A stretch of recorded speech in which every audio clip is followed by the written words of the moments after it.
Hello tout le monde! Aujourd'hui je vais parler de l'introversion, donc qu'est-ce que c'est qu'être introverti? Je vais parler aussi un petit peu des extravertis et de ma propre expérience en tant qu'introverti. Donc déjà, avant de commencer, tout ce que je vais énoncer dans la vidéo comme étant des traits plutôt introvertis et des traits plutôt extravertis, c'est à nuancer. Bien sûr, on peut retrouver certains traits introvertis chez des extravertis et inversement. Le but, ce n'est pas de mettre des gens dans des cases, mais de parler plutôt d'une généralité, de prendre ce qui nous correspond et de laisser ce qui nous correspond pas ou ce qui nous parle pas. Voilà!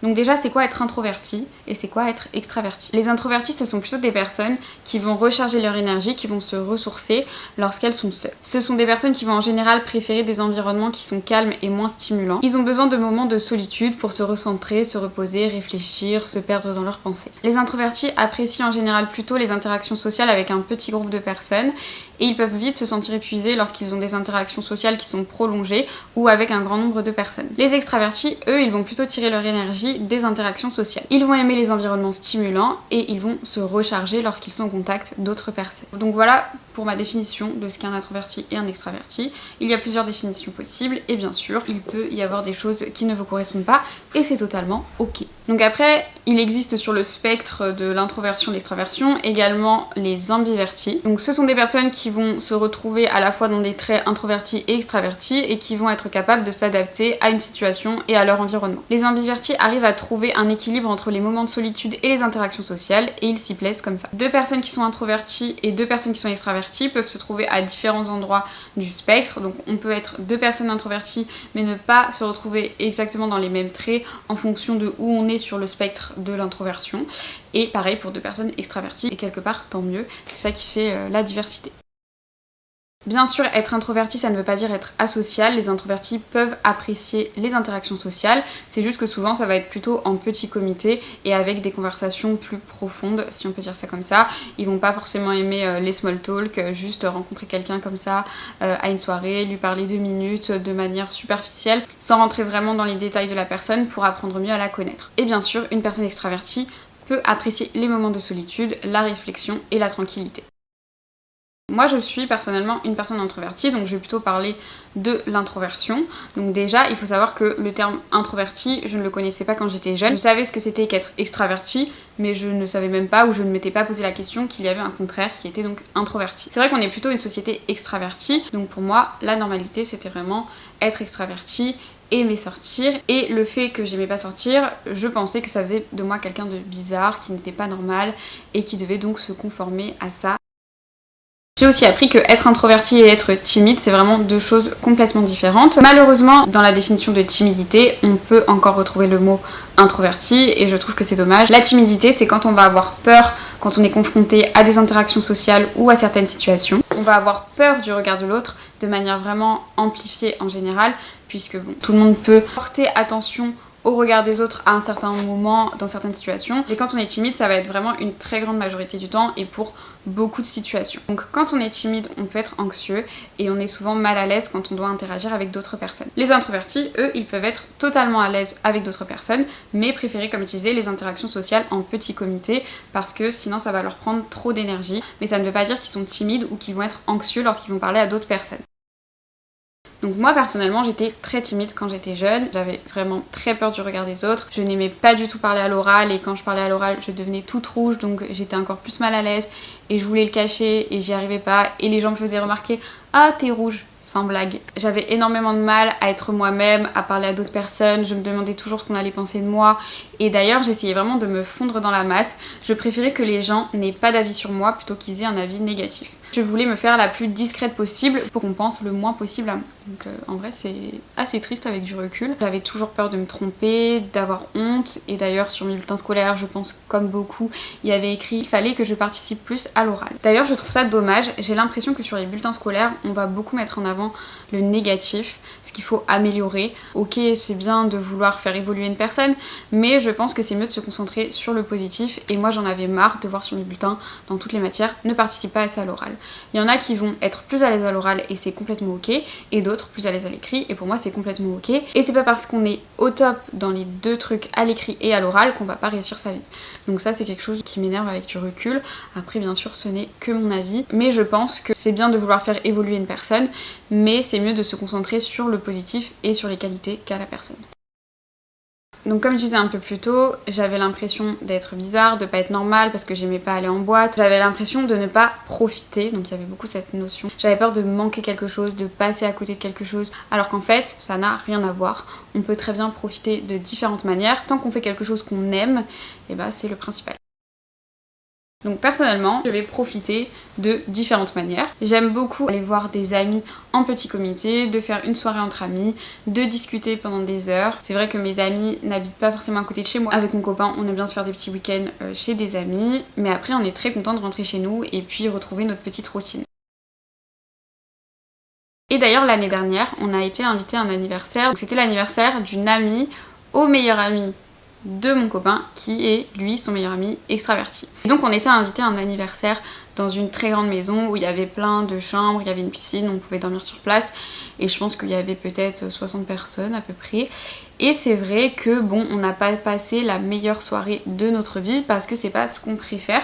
C'était quand même sympa. J'avais l'impression que quand je parlais à une personne, voilà, c'était plus des discussions superficielles. Donc moi, ça m'intéressait moins. C'est une soirée où on a parlé un peu avec des personnes, mais après, on s'isolait aussi un peu tous les deux de temps en temps pour juste discuter et être un peu loin de la foule, on va dire. C'est là qu'on remarque que vraiment, autant le meilleur ami de mon copain, lui, il est complètement dans son élément, il va parler à tout le monde, il kiffe sa soirée et franchement, c'est cool, tant mieux s'il profite. Mais nous, voilà, c'était pas notre manière de profiter, donc ça montre vraiment qu'il y a des profils de personnes complètement différents et que le plus important, c'est de kiffer son moment en fonction de soi-même et de ce qu'on aime. Après l'anniversaire, du coup, on était complètement épuisés. Ça nous avait pris toute notre énergie et on était contents de se retrouver le soir à manger tranquillement tous les deux devant une petite série. Voilà, ça c'était vraiment notre soirée parfaite après avoir épuisé toute notre énergie à l'anniversaire.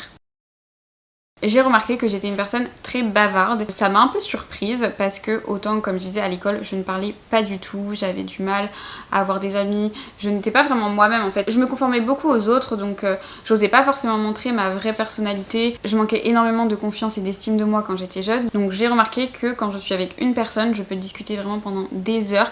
Je suis super bavarde, il peut y avoir aucun blanc.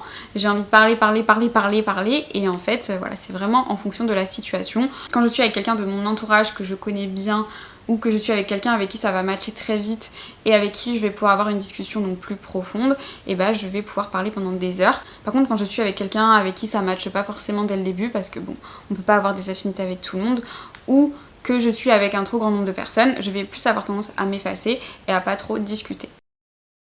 Je n'aime pas du tout aller en boîte de nuit et c'est vrai que quand j'étais en BTS, j'avais des amies qui, elles, aimaient beaucoup aller en boîte de nuit. D'ailleurs, souvent, elles se retrouvaient toutes ensemble en soirée et moi, je préférais passer la soirée avec mon copain. Donc après, bon, ça les saoulait un petit peu. Ce que je peux comprendre à la fois parce que quand on propose à une personne de sortir et que cette personne dit souvent non, bah ça donne pas forcément envie de l'inviter. Mais du coup, il y a des fois où j'allais en boîte avec elle et franchement, je n'aimais pas du tout. Au bout de 30 minutes, même pas, j'en avais marre. Je trouvais que la musique était trop forte. J'avais envie de partir. J'avais envie plutôt de me coucher tôt. Vraiment une routine de petite mamie mais que j'assume complètement. Au final je profitais pas du tout et je me sentais pas du tout à ma place, mais je me forçais à y aller pour être avec mes amis et parce que je me disais bah c'est normal, quand t'es jeune tu dois aimer les boîtes, tu dois aimer sortir, tu dois aimer te coucher tard, sinon t'es bizarre. Encore une fois, les personnes qui kiffent sortir, qui kiffent les boîtes, qui kiffent se coucher à 6h du mat, bah franchement tant mieux pour elle, si elle kiffe c'est le principal. Déjà j'avais du mal à me faire des amis, alors je me suis dit si je vais pas en boîte et que je sors pas souvent, là c'est sûr que je serais exclue et rejetée et c'est ce que je voulais pas du tout. Moi j'aime bien dire que j'ai une routine de petite vieille, franchement ça me gêne pas du tout, ou que les gens le pensent, ça ne me gêne pas du tout maintenant. Et c'est vrai qu'avec mon copain on est parti vivre à la campagne et ça a pu surprendre beaucoup de gens quand j'ai dit que j'aimais trop la campagne, que j'aimais trop vivre au milieu des vaches, bon j'exagère un peu mais à peine. Et certaines personnes, puisqu'on va pas mettre tout le monde dans le même panier, ont plutôt cette vision bah, des jeunes, ils doivent aimer les grandes villes, faire la fête et aller vivre à la campagne quand on a entre 20 et 25 ans, bah ça paraît bizarre. C'est sûr que c'est très calme pour sortir. C'est sûr que c'est pas Paris, mais nous c'est un mode de vie qui nous convient totalement. On se sent beaucoup mieux que quand on était en région parisienne. Je suis aussi passée par le fait de boire de l'alcool pour m'intégrer socialement. Bon là c'est vrai que je suis un peu partie du truc introverti extraverti. Quand on est ado, quand on est jeune, on a envie d'être intégré socialement. Donc ça arrive qu'on boit pour être plus à l'aise en soirée. Et personnellement c'était mon cas. Je n'aimais pas du tout l'alcool clairement et je buvais pour être un peu plus détendue et pour m'amuser aussi et avoir l'air cool, voilà.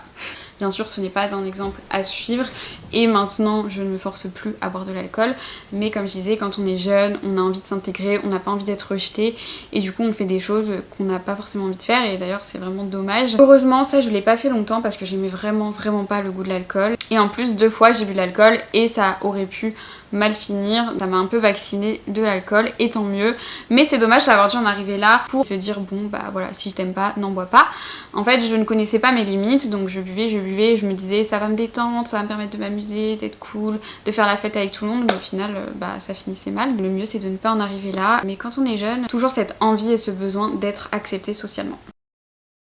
Pour revenir à ce que j'aime en tant qu'introvertie, eh bien j'aime avoir des journées seules. Avant j'avais du mal avec la solitude, j'avais besoin d'être vraiment toujours entourée, mais dans mon ancien travail, je faisais un travail itinérant où j'allais dans différents points de vente, j'allais souvent à l'hôtel parce que j'avais un très grand secteur, donc je me retrouvais souvent seule à l'hôtel et j'ai appris à apprécier ma propre compagnie. C'est normal de ne pas aimer être seule, il y en a qui vont plus aimer la solitude que d'autres, mais je pense que dans tous les cas, c'est important d'apprécier sa propre compagnie, que ce soit quelques heures ou une journée ou une semaine en fonction de ce qu'on préfère. C'est important d'être bien avec soi-même pour après être bien avec les autres et de ne pas avoir une dépendance envers les autres. Bien sûr, c'est mieux quand c'est de la solitude qui est choisie et qui est appréciée. Donc j'ai appris à apprécier ma propre compagnie et maintenant j'ai plus de mal à rester quelques jours voire une semaine ou plus seule. Je vais prendre du temps pour moi, faire des trucs que j'aime et bien sûr après je suis contente de revoir des gens, de revoir mon copain quand il est parti. Pour revenir à mon ancien travail, j'avais un travail où donc je devais former des gens dans différents points de vente et donc je faisais 3-4 points de vente par jour, donc je formais à chaque fois des personnes différentes. J'aimais bien ce job parce que à la fois j'étais seule quand j'étais dans ma voiture, quand j'étais à l'hôtel, donc je pouvais vraiment souffler, me ressourcer, prendre du temps pour moi. Mais en même temps, j'aime quand même être au contact des gens, donc j'étais contente de pouvoir former différentes personnes. Et c'est vrai que, comme je le disais, j'aime pas forcément les discussions juste vite fait sur la pluie et le beau temps. Et pour le coup, c'était pas de la timidité puisque j'avais pas peur de parler devant les gens, de former. La plupart des personnes sur les points de vente, j'avais pas forcément d'affinité. J'avais juste parfois envie de faire ma formation, répondre à leurs questions dans un cadre professionnel, mais j'avais pas envie de parler de ma vie. Et il y a des fois d'ailleurs, j'allais dans un point de vente pour former et quand on attendait les collègues d'une personne, je me retrouvais seule avec cette personne et là il y avait un gros blanc qui était malaisant. Au début, je me forçais un peu et j'allais poser des questions où j'allais parler genre de la pluie, du beau temps. Je parlais du Covid quand c'est la période du Covid. Souvent, on parlait des trucs qui se passent aux infos, mais ça m'intéressait pas du tout. Je posais des questions pour éviter le blanc et après, bon, il y a les collègues qui arrivaient et je pouvais commencer à former. Petit à petit, j'en ai eu marre de me forcer, donc je me suis dit tant pis, on laisse le blanc, c'est pas grave. Et je sais que pour certaines de mes collègues, c'était beaucoup plus naturel et elles allaient créer du lien vraiment avec tout le monde et ça allait être beaucoup plus fluide. Et encore une fois, c'est aussi une question de personnalité et c'est ok en fait, chacun est comme il est. Et quand ma responsable elle venait tourner avec moi, elle avait tendance à dire que justement il fallait que je crée plus de relations avec les gens alors que finalement, même celles avec qui je n'avais pas parlé de ma vie ou de leur vie, à la fin de la formation, elles étaient très satisfaites et c'est pour moi ce qui était le plus important. Il y avait quelques personnes avec qui ça se passait super bien, on allait vraiment discuter de nos vies et j'appréciais voir ces personnes là quand je les revoyais en fonction des mois, mais voilà, ça c'était une minorité de personnes et la plupart des gens, et bah c'était juste, je faisais mon travail, j'étais cordiale, j'étais sympathique, je répondais à leurs questions et le principal c'est qu'elles aient apprécié la formation. En tout cas, j'aime vraiment être au contact d'autres personnes, mais en fait, il me faut tout simplement un équilibre. La plupart de mon entourage, ce sont des personnes introverties, mais j'ai une copine du lycée qui est extravertie. Maintenant, on se voit moins parce qu'on habite à l'opposé de la France, mais on continue de se parler. Elle va aimer énormément sortir, elle a énormément d'amis, elle kiffe parler à des nouvelles personnes, elle aime bouger, sortir souvent. Quand j'étais allée chez elle une fois, moi ce que j'avais plutôt envie c'était passer une soirée tranquille toutes les deux, à discuter devant Netflix ou se faire un petit dîner tranquille entre copines. Et au final, elle voulait sortir, donc en général, on sortait. C'est là où je voyais vraiment qu'on aimait vraiment des choses différentes. Ça ne nous empêche pas d'être amis, mais c'est vrai que du coup, ce n'est pas la personne avec qui je vais passer le plus de temps, même si je l'apprécie beaucoup. Après, bien sûr, ça peut très bien matcher entre un introverti et un extraverti. Tout dépend de chacun. Bien sûr, une personnalité, une envie n'est pas mieux qu'une autre. Le principal, c'est vraiment d'être en accord avec soi-même et de faire ce qui nous plaît. Heureusement qu'il y a des personnes qui sont différentes et qu'on n'est pas tous pareils, mais c'est vrai que c'est quelque chose que je trouve super intéressant, la différence entre un introverti et un extraverti.